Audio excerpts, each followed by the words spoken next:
सगळ्यांचं पुन्हा एकदा स्वागत। प्रसिद्ध कीर्तनकार इंदुरीकर महाराजांची मुलगी ज्ञानेश्वरी देशमुख आणि साहिल चिलप यांचा शाही विवाह सोहळा पार पडला। या विवाह सोहळा सध्या राज्यभरात चर्चेचा विषयही ठरला।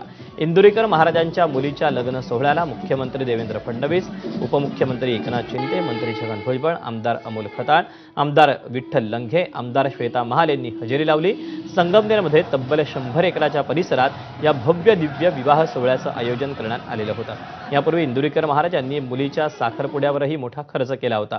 यावरून महाराजांवर मोठी टीका झाली। त्यानंतर आता हे लग्न देखील चांगलं चर्चेत आलं। इंदुरीकर महाराज हे आपल्या कीर्तनातून नेहमी लोकांना साधेपणाने लग्न करण्याचा सल्ला देतात। मग महाराजांनी आपल्या मुलीच्या लग्नावर एवढा खर्च कसा केला असा सवाल काही जणांनी उपस्थित केला।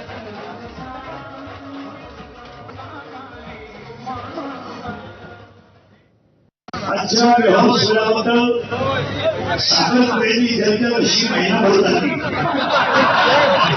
अशी ही चर्चा 1 वर्ष आरंभित आहे। एवढा खर्च यांनी उपलब्ध केला कसा?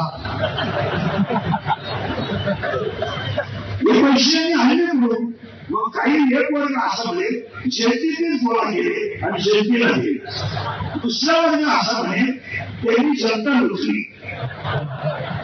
तिसरा वर्ग असा म्हणे त्याला सगळ्याचं समर्पक उत्तर आहे माझ्यावर प्रेम करणारी जेवढी भक्त मंडळी आहे त्या भक्त मंडळीने 90% लग्नाचा खर्च स्वतः केला। त्यामुळे तो थोडं करण्याचा कोणालाही अधिकार नाही। जेव्हा आता आम्हाला देणारही दिलाय त्यामुळे त्याच्यावर चर्चा व्हायचं काही काम नाही। बातमी आहे केरळमधून। अंगमाली येथील किंडांगूर महाविष्णू मंदिरात एक हत्ती अचानक